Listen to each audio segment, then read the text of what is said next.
Friends, welcome back to the channel molecule mentor. So previous video से हमने start किया है क्रिस्टल फील्ड थ्योरी। ठीक है, सो उसके हमने एजम्पशंस मेनली और बेसिक कॉन्सेप्ट जो है वो स्टडी कर लिया है। So now we will study that is the crystal field for theory for octahedral complexes, mean to say the crystal field splitting of d orbitals in octahedral complexes like अब हमें अच्छे से पता है कि स्प्लिटिंग क्या होती है डी ऑर्बिटल्स की। सो मेनली ये जो थ्योरी है सो that is related with the splitting of the D orbitals. ठीक है, सो अब लेकिन इसको हम स्टडी करेंगे in octahedral and tetrahedral complexes. तो मेनली इस वीडियो में हम ऑक्टाहेड्रल कॉम्प्लेक्सेस के लिए स्टडी करेंगे इस थ्योरी को। Now let us start with the topic. In an octahedral complex, the metal atom or you can say ion that is considered at the center of the octahedron. ठीक है, obviously एक octahedron बनती है, you are very much familiar with the geometry. So उसके centre में हम metal ion या atom को कंसिडर करें। ठीक, so now the main thing is that the ligands, कितने लिगेंड्स होंगे ऑक्टाहेड्रल में, कितने लिगेंड्स होते हैं ऑक्टाहेड्रल ज्योमेट्री में, 6 होते हैं ना। Now the 6 ligands they are directed along with the 3 axis, along with the, this is the very important point, along with the 3 axis x y and z towards the metal atom और ion. So पहले इसको हम थोड़ा सा समझते हैं कि किसकी बात कर रहे हैं। स्प्लिटिंग तो हम अभी करते ही हैं इसकी, सो पहले हम इसकी ज्योमेट्री देखें। ठीक है, अब इसकी मान लीजिए ज्योमेट्री देखी हमने। ठीक है, ये हो गया, ये हमारे पास एक्सिस हो गए। ठीक है, सो एक्स, ठीक है, वाई एंड जेड एक्सिस हो गए। अब सेंटर में मान लीजिए हमने क्या कंसीडर किया, जैसे कि पॉइंट लिखा है, दिस इमेजिनरी एक मैं बना रही हूँ सो दैट कि आपको समझ में आ जाए। ठीक है, अब मेटल जो है वो सेंटर में, सो एक सॉर्ट ऑफ ऑक्टाहेड्रन जो है, अगर हम ज्योमेट्री जो है वो इसकी सारे साइड्स को जोड़े तो एक ऑक्टाहेड्रन बन जाती है। लाइक हम ऐसे ही ड्रॉ करते हैं ना ज्योमेट्री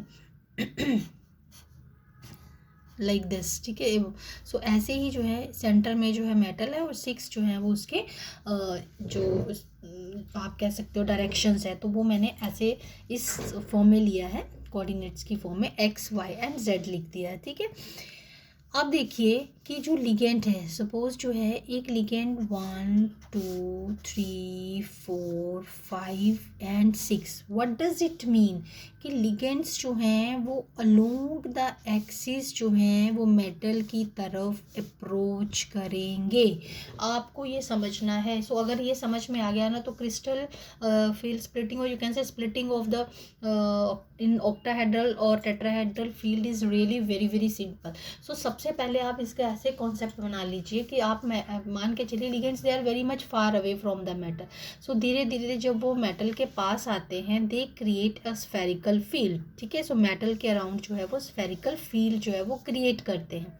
ठीक, सो जो जिसको हमने प्रीवियस वीडियो में सिमेट्रिकल फील्ड भी कहा था। ठीक है, जो मेटल फील करती है। अब जब लिगेंड्स जो है और ज़्यादा क्लोज आते हैं और ज़्यादा अप्रोच करेंगे मेटल की तरफ, तो then this symmetrical field that becomes asymmetrical in nature. ठीक है, नाउ व्हाट विल हैपन, अब लिगेंड्स जो है वो अलोंग द मेटल फील करेंगे, तो जो ऑर्बिटल्स, मैं रफली आपको बता देती हूँ, जो ऑर्बिटल्स जो हैं वो अलोंग द एक्सिस होंगे, जो भी ऑर्बिटल्स अलोंग द एक्सिस होंगे, मैं सारे ऑर्बिटल्स की जस्ट लोब्स बता रही हूँ, अलोंग द एक्सिस होंगे, वो डायरेक्ट इंटरेक्शन जो है वो फील करेंगे ना, क्योंकि इनमें भी इलेक्ट्रॉन्स हैं। अब डायरेक्ट इंटरेक्शन जो है ये फील करेंगे। ठीक है, so there will be direct interaction of these orbitals. अब देखिए कि अगर हमने पिछले वीडियो में, अगर नहीं देखा है आपने तो पहले प्रीवियस वीडियो देखी, उसमें मैंने डी ऑर्बिटल्स की अच्छे से आपको शेप समझाई हैं।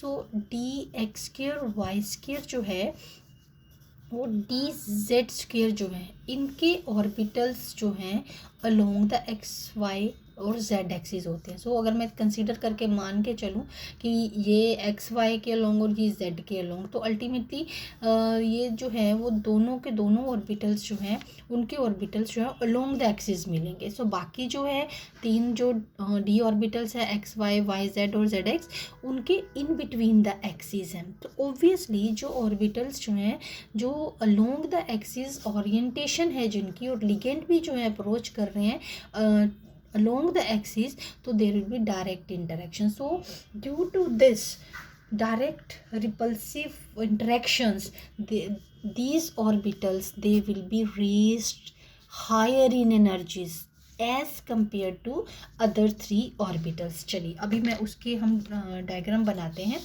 ऑर्बिटल डायग्राम्स में बना के बताती हूँ सब। अब मैं स्प्लिटिंग, हम बेसिकली अब स्प्लिटिंग करने लगे। आई होप कि ये आपको बेसिकली समझ में आ गया होगा idea, it was just an idea.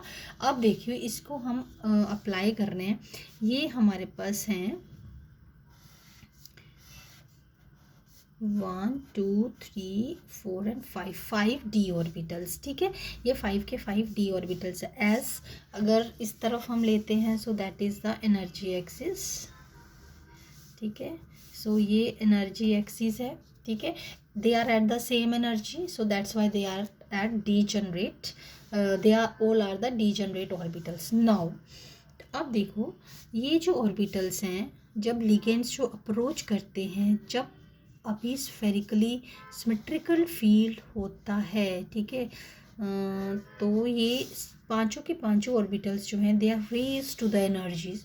इन सब की एनर्जी एक साथ रेज होती है, still they are at the same energy level. They all the 5 orbitals they are at the same energy level. तो इनको भी हम डीजनरेट ही बोलेंगे, बट एनर्जीज जो है उनकी थोड़ी हाई हो गई हैं। That is it clear.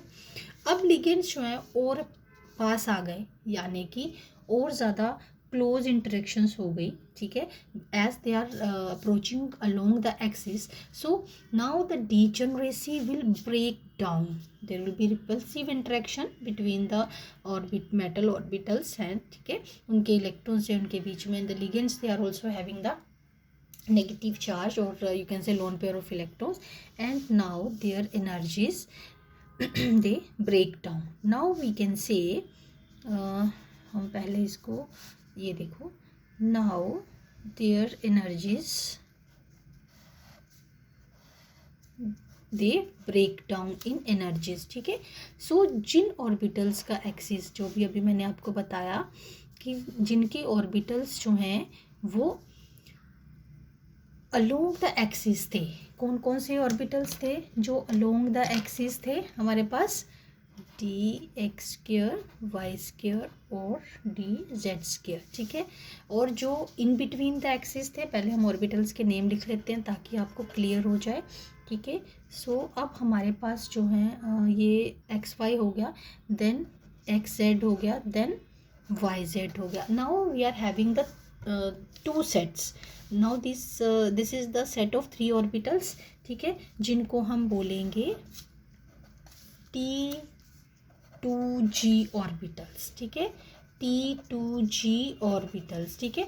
अब इन 2 के ऑर्बिटल के सेट को हम बोलेंगे, ठीक है, EG ऑर्बिटल्स, ठीक है, EG ऑर्बिटल्स। 2 सेट्स हो गए हमारे पास, T2G ऑर्बिटल्स और EG ऑर्बिटल्स। तो अब आपको ये दोनों टर्म्स जो हैं वो अच्छे से पता होनी चाहिए कि आगे हम, क्योंकि इस थ्योरी को जब भी अप्लाई करेंगे तो ये दोनों टर्म्स जो हैं वो बार बार यूज़ होंगी कि T2G लेवल और EG level. Now you should know that T2G के अंदर जो है वो 3 ऑर्बिटल्स कौन से आते हैं, ठीक है। सो DXY, DXZ और DYZ, जिनकी लोब्स जो हैं वो इन बिटवीन द एक्सिस होती है। तो जिनमें डायरेक्ट इंटरेक्शन हुआ they are raise to higher in energy, तो उसका जो एनर्जी है जो वो रेस हो गया उससे ज़्यादा, और 2 सेट बन गए। Now we can say this is known as actually breaking down of degeneracy. अब एक चीज़ और बताऊँ, ये तीनों ऑर्बिटल्स में they are degenerate because they are at the same level, energy level. Now these 2 orbitals they are degenerate because these 2 orbitals they are at the same energy level, ठीक है। अब इतनी चीज़ तो हमने इसमें कर ली। अब दूसरी बात जो है, पहले अब एनर्जीज का देख लें, ठीक है। अब ये जो है हमारा इसमें दोनों में जो एनर्जी की स्प्लिटिंग है या दिस इज़ नोन एज, अब यहाँ पर थोड़ा सा चलिए मैं यहाँ बता देती हूँ, यहाँ से लेकर के इनमें जो एनर्जी डिफरेंस आएगा, ठीक है, सो इसको this is known as crystal field splitting. अब इसको हम किससे डिनोट करते हैं, डेल्टा नोट से। Nought mean to say o for octahedral, ठीक है, so this is crystal field splitting for octahedral, ठीक है। अब ये जो इस सेंटर से, ठीक है, इस बेरी सेंटर से जो है ये ऑर्बिटल्स कितना ऊपर गए हैं एनर्जी के, वो हमारे पास रहेगा, दैट इज 3/5, ठीक है, डेल्टा। आई होप कि आपको क्लियर हो गया होगा या हो रहा होगा, दिख रहा है ना आपको क्लियरली, ठीक है, ये हो गया। देन 3/5 और यू कैन से, अब ये और कितना आएगा 0.6 दिस, चाहे आप इस सेंस में लिख लीजिए 0.6 डेल्टा नोट, चाहे आप इस सेंस में लिख लो, ठीक है। अब और नीचे जो है वो कितना नीचे गया एनर्जी के, दैट इज 2/5 डेल्टा नोट, और you can say this is 0.4 delta naught, ठीक है। So this is crystal field splitting के सेंटर से ये इतना नीचे गया और सेंटर से ये इतना ऊपर चला गया, ठीक है। अब एक चीज़ और बता दूँ, एक स्केल जैसे लाइक हमारे पास delta naught that is equal to 10 dq, so that is also known as differential of quanta. So ऐसे कभी dq भी यूज़ करते हैं, तो अगर देखा जाए तो इनमें हमें पता होना चाहिए। सो this is differential of quanta, ठीक है, सो ये हमें पता होना चाहिए। तो अगर इस हिसाब से बोलें dq के हिसाब से, तो यहाँ लिख देती हूँ, तो इसका डिफरेंस कितना आएगा 6 dq, ठीक है, और इसका डिफरेंस कितना आएगा 4 dq। सो आई होप कि ये आपको क्लियर हो गया होगा, ठीक है। So this is actually the crystal field splitting energy, ठीक है। अब स्प्लिटिंग कितनी हुई है, किस फील्ड में हुई है, सो दैट डिपेंड्स कि ऑक्टाहेड्रल में हुई है, टेट्राहेड्रल में हुई, तो कंपैरिजन भी करेंगे, ठीक है। सो लिगेंड्स को हम weak field, strong field ligands को भी डिस्क्राइब करेंगे, ठीक है। सो आई होप कि ये आपको क्लियर हो गया होगा। This is crystal field splitting in octahedral field, ठीक है। So that's all for this video.